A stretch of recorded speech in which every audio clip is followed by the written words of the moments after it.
To remove the password from your Windows 10 account. Here's how. Open Settings, click on the Start menu, then click the Settings gear icon.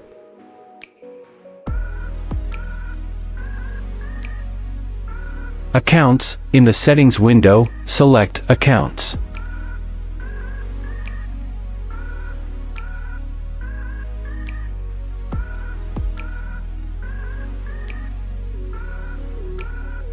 Sign-in options, click on Sign-in options from the left-hand menu. Change account password. Under the Password section, click Change or Remove to modify your password settings.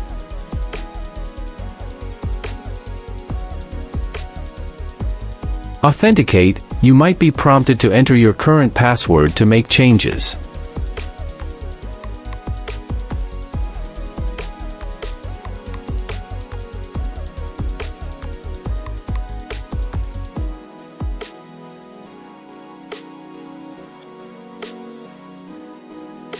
Remove password. Choose Remove and follow the prompts to remove your current password.